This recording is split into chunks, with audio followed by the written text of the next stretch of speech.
Welcome to ask IAS for daily news analysis. ഇന്ന് നമ്മൾ discuss ചെയ്യാൻ പോകുന്ന 3 ടോപ്പിക്സ് ആണ്: Jammu Kashmir delimitation, humanitarian trust fund and fisherman issue. അങ്ങനെ 3 കാര്യങ്ങളാണ് ഇന്ന് നമ്മൾ ഡിസ്കസ് ചെയ്യാൻ പോകുന്നത്. ഒന്നാമത്തെ ടോപ്പിക് ആയിട്ടുള്ള Jammu Kashmir delimitation commission GS paper 2 Indian കോൺസ്റ്റിറ്റ്യൂഷൻ്റെ historical underpinnings, evolution, features, amendments, significant provisions and basic സ്ട്രക്ചറിൻ്റെ ഭാഗമായിട്ട് വരുന്ന ഒന്നാണ് ഈ പറഞ്ഞ delimitation commission. Recently Jammu Kashmir delimitation commission അത് ഹെഡ് ചെയ്തിരിക്കുന്നത് സുപ്രീം കോടതിയിലെ ജഡ്ജായിട്ടുള്ള ജസ്റ്റിസ് രഞ്ജന പ്രകാശ് ദേശായിയുടെ കീഴിലാണ്. അവർ കൊണ്ടുവന്ന 2 റെക്കമെൻഡേഷനാണ്. നിലവിലുള്ള ജമ്മു ഡിവിഷനിൽ 6 സീറ്റുകൾ കൂട്ടണമെന്നും അതുപോലെ തന്നെ കാശ്മീർ ഡിവിഷനിൽ 1 സീറ്റ് കൂട്ടണമെന്നാണ് അവർ പറഞ്ഞിരിക്കുന്നത്. അതുപോലെ തന്നെ 16 സീറ്റുകൾ റിസർവ് ചെയ്തിട്ട് ഷെഡ്യൂൾഡ് കാസ്റ്റിനും ഷെഡ്യൂൾഡ് ട്രൈബ് കമ്മ്യൂണിറ്റീസിനും വേണ്ടി കൊടുക്കണം. ഇങ്ങനെ 2 റെക്കമെൻഡേഷനാണ് ജസ്റ്റിസ് രഞ്ജന പ്രകാശ് ദേശായി ഹെഡ് ചെയ്തിട്ടുള്ള ജമ്മു കാശ്മീർ ഡീലിമിറ്റേഷൻ കമ്മീഷൻ പറഞ്ഞിട്ടുള്ളത്. അപ്പോൾ ഇത് പ്രകാരം നോക്കുകയാണെന്നുണ്ടെങ്കിൽ ജമ്മു കാശ്മീരിന് എന്താണ് 90 മെമ്പേഴ്സ് ഓഫ് ലെജിസ്ലേറ്റീവ് അസംബ്ലി ഉണ്ടായിരിക്കും. ഇപ്പോൾ 87 ആയിരുന്നു സെൻട്രൽ ഗവൺമെൻറ്റിൻ്റെ ഈ പറഞ്ഞ ജമ്മു കാശ്മീരിൻ്റെ സ്പെഷ്യൽ കോൺസ്റ്റിറ്റ്യൂഷൻ പ്രൊവിഷൻ എടുത്ത് കളയുന്നത് വരെ 87 ആയിരുന്നു. പക്ഷെ ഇപ്പോൾ എന്താണ് അത് 90 മെമ്പർ ലെജിസ്ലേറ്റീവ് അസംബ്ലി ആയിട്ട് മാറാനാണ് പോകുന്നത്.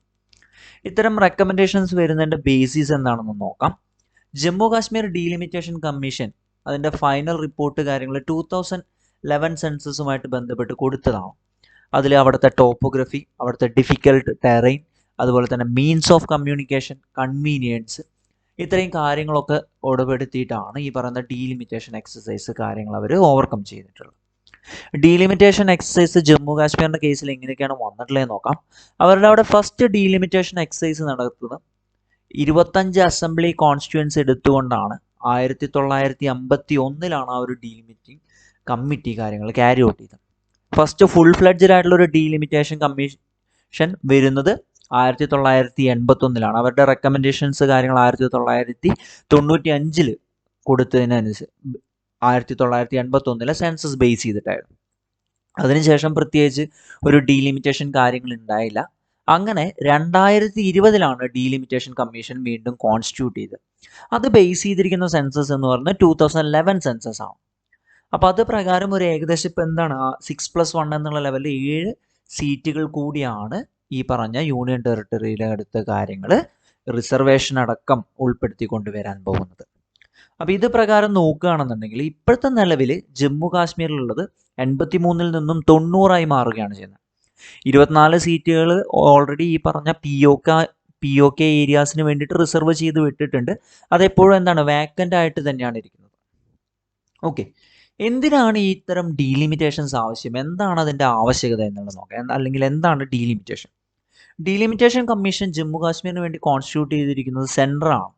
കഴിഞ്ഞ കൊല്ലം മാർച്ച് 6 ലോക്സഭ അതുപോലെ തന്നെ അസംബ്ലി കോൺസ്റ്റിറ്റ്യുവൻസ് റീഡ്രോ ചെയ്യണമെന്ന് യൂണിയൻ ടെറിട്ടറിയുടെ അക്കോർഡൻസും അനുസരിച്ചിട്ട് ജമ്മു കാശ്മീർ റീഓർഗനൈസേഷൻ ആക്ട് 2019 പ്രകാരം അവർ ആ ഒരു കമ്മീഷൻ കൊണ്ടുവരും.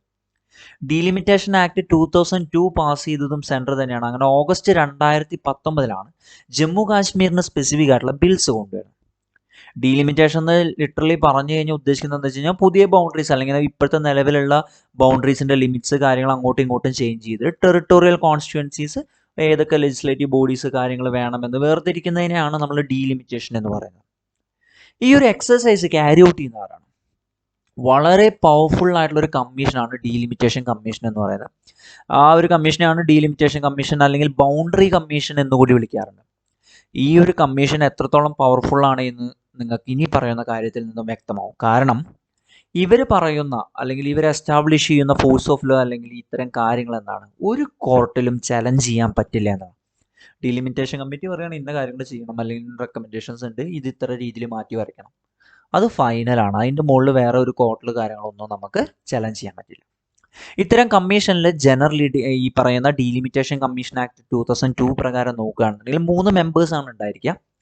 സെർവിങ് അല്ലെങ്കിൽ റിട്ടയേർഡ് ജഡ്ജ് ആയിട്ടുള്ള സുപ്രീം കോടതിയിൽ നിന്ന് ഒരു ചെയർപേഴ്സൺ, ചീഫ് ഇലക്ഷൻ കമ്മീഷണർ അല്ലെങ്കിൽ election commissioner nominated by central election കമ്മീഷണറും, അതുകൂടാതെ മൂന്നാമത്തെ വ്യക്തി എന്ന് പറയുന്നത് സ്റ്റേറ്റ് ഇലക്ഷൻ കമ്മീഷണർ അവരുടെ എക്സ് ഒഫീഷ്യോ മെമ്പേഴ്സായിട്ട് വർക്ക് ചെയ്യും. അങ്ങനെ 3 ആൾക്കാരാണ് സെൻട്രൽ ഇലക്ഷൻ കമ്മീഷനിൽ നിന്ന്, സ്റ്റേറ്റ് ഇലക്ഷൻ കമ്മീഷനിൽ നിന്നും അതുകൂടാതെ സുപ്രീം കോടതിയിലെ സെർവിങ് അല്ലെങ്കിൽ റിട്ടയർഡ് ആയിട്ടുള്ള ഒരു ജഡ്ജ്. ഇതിന് വേണ്ടിയിട്ടുള്ള അല്ലെങ്കിൽ കോൺസ്റ്റിറ്റ്യൂഷണൽ പ്രൊവിഷൻസ് എന്ന് പറയുന്ന ആർട്ടിക്കിൾ 82 പ്രകാരം പാർലമെന്റ് എന്താണ് ഡീലിമിറ്റേഷൻ ആക്ട് എല്ലാ സെൻസസിന് ശേഷം കൊണ്ടുവരാൻ പറഞ്ഞിട്ടുണ്ട്. ആർട്ടിക്കിൾ 170 പ്രകാരം എന്താണ് സ്റ്റേറ്റിനും അവരുടെ ടെറിട്ടോറിയൽസ് കോൺസ്റ്റിറ്റ്യൂഷൻസ് ഈ പറയുന്ന ഡീലിമിറ്റേഷൻ ആക്ട് അനുസരിച്ചിട്ട് സെൻസസിന് മാറ്റാനുള്ള റൈറ്റ് കൂടി കൊടുക്കുന്നുണ്ട്. അപ്പം അങ്ങനെ 2 ആർട്ടിക്കിൾസ് ആണ് ഇതിന് വേണ്ടിയിട്ട് നിലകൊള്ളുന്നത്. ഇനി നമ്മൾ ഡിസ്കസ് ചെയ്യാൻ പോകുന്ന topic humanitarian trust fund. Actually ആ ഒരു ട്രസ്റ്റ് ഫണ്ട് ഫോർ അഫ്ഗാനിസ്ഥാൻ ആണ്. OICയുടെ ഒരു ഇത് പ്രകാരമാണ് GS paper 2 effect of policies and politics of countries on India's interest അല്ലെങ്കിൽ ഇന്റർനാഷണൽ റിലേഷൻസിന്റെ ഭാഗമായിട്ട് വരുന്ന ഒന്നാണ് ഈ പറഞ്ഞ humanitarian trust fund for Afghanistan എന്ന് പറയുന്നത്. ഇപ്പം ഈ അടുത്ത് ഫോറിൻ മിനിസ്റ്റേഴ്സിന്റെ ഓർഗനൈസേഷൻ ഓഫ് ഇസ്ലാമിക് കോപ്പറേഷൻ്റെ ഒരു മീറ്റിംഗ് കാര്യങ്ങൾ നടന്നിട്ടുണ്ടായിരുന്നു. അത് പ്രകാരം അവർ എസ്റ്റാബ്ലിഷ് ചെയ്തൊരു കാര്യമാണ് ഹ്യൂമാനിറ്റേറിയൻ ട്രസ്റ്റ് ഫണ്ട്. നമുക്കറിയാം അഫ്ഗാനിസ്ഥാനിൽ പല ക്രൈസിസ് നടക്കുന്നുണ്ട്. അവിടുത്തെ ഗ്രോയിങ് ആയിട്ടുള്ള എക്കണോമിക് ക്രൈസിസിനെ അഡ്രസ്സ് ചെയ്യുന്നതിന് വേണ്ടിയിട്ടാണ് ഒരു ഹ്യൂമാനിറ്റേറിയൻ ട്രസ്റ്റ് ഫണ്ട് കാര്യങ്ങൾ ഇവർ കൊണ്ടുവരുന്നത്. അപ്പോൾ ആ ഒരു കേസിൽ അവർ ഈ പറയുന്ന വിന്റർ സീസൺ ആകുമ്പോഴേക്കും 1 മില്യൺ ആൾക്കാരെന്താണ് ഈ പറഞ്ഞ ഹങ്കറിന് ബാധകമാവുമെന്നാണ്. അപ്പം അത്തരം കാര്യങ്ങളൊക്കെ മനസ്സിലാക്കിക്കൊണ്ട് അതിനെ അഡ്രസ്സ് ചെയ്യുന്നതിന് വേണ്ടിയിട്ടാണ് organisation of Islamic corporation humanitarian trust fund establish ചെയ്യുന്നതിന് വേണ്ടിയിട്ട് അഗ്രി ചെയ്തിട്ടുള്ളത്. ഈ ഒരു മീറ്റിംഗ് ബിഗ്ഗസ്റ്റ് ആയിട്ടുള്ള ഒരു മേജർ കോൺഫറൻസ് ആണ് അഫ്ഗാനിസ്ഥാൻ്റെ കേസിൽ.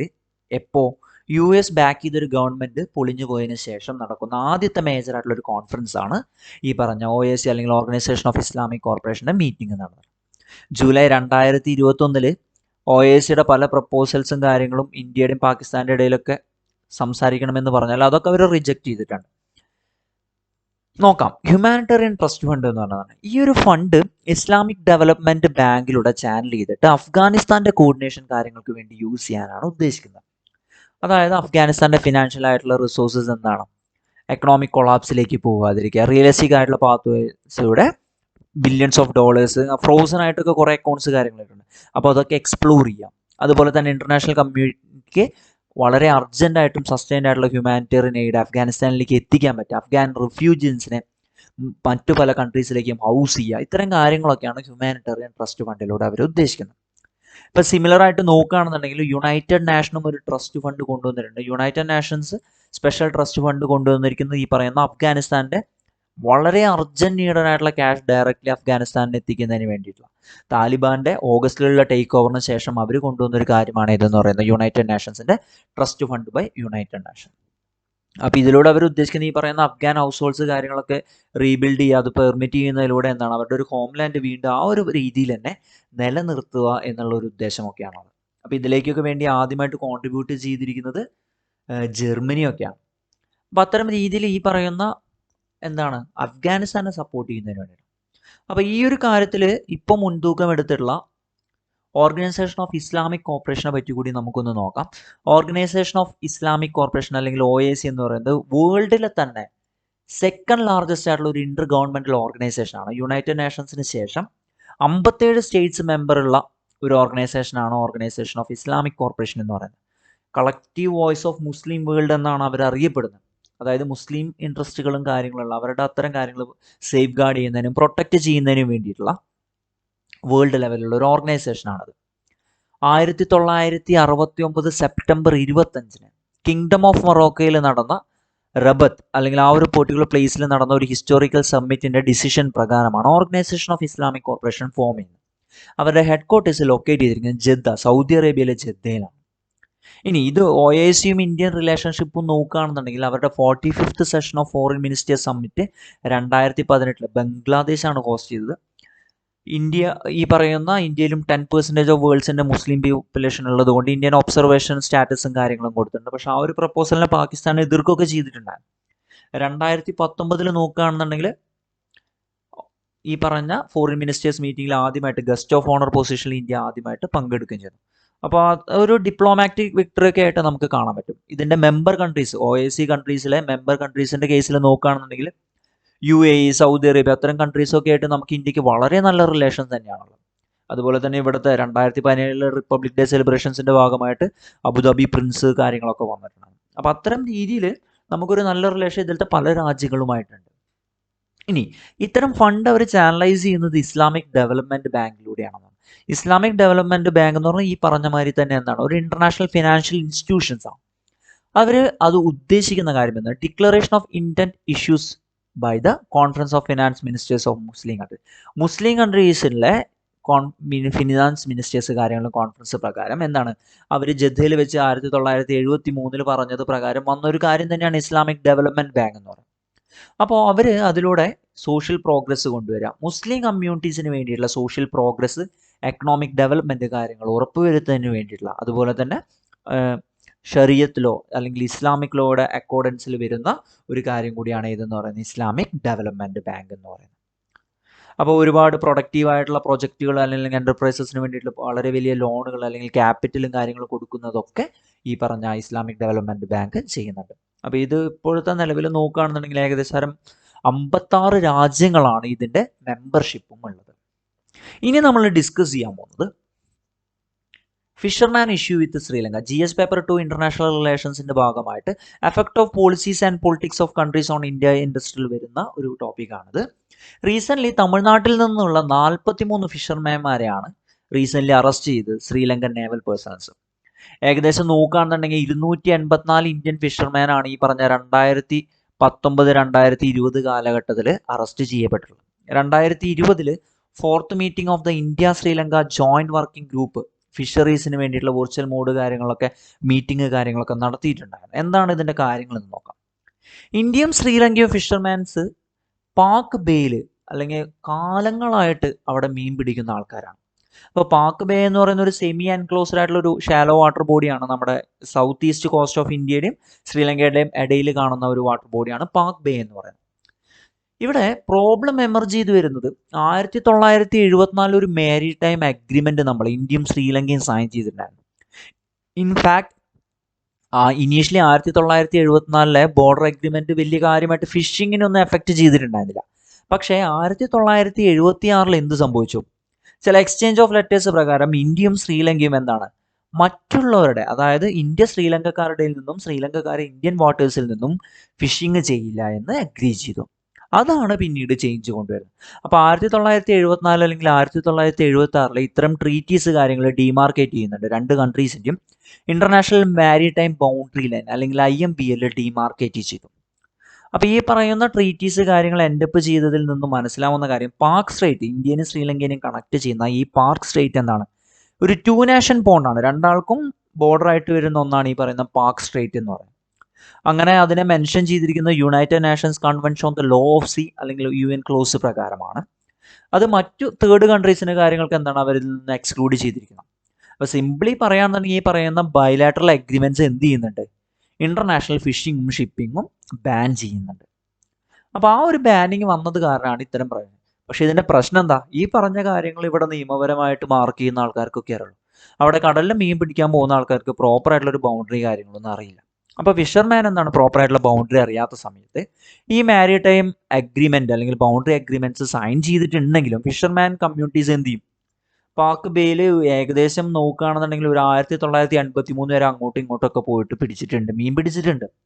പക്ഷെ 1983 എന്ത് സംഭവിച്ചു, ഏലം വാർ തുടങ്ങി. അതിനുശേഷം പല പ്രശ്നങ്ങളുണ്ട്. അത് ഏകദേശം 2009 എൻഡ് ചെയ്യുന്നത്. അപ്പോൾ ആ ഒരു സമയത്തേക്കൊക്കെ ആയപ്പോഴേക്കും ശ്രീലങ്കൻ ഫിഷർമാൻസ് എന്ത് പറഞ്ഞു തുടങ്ങി, ഇന്ത്യൻ ഫിഷർമാൻ അവരുടെ വാട്ടേഴ്സിൽ നിന്ന് പിടിക്കുന്നതിൽ ഒബ്ജെക്ഷൻസ് കാര്യങ്ങൾ റേസ് ചെയ്ത് തുടങ്ങി.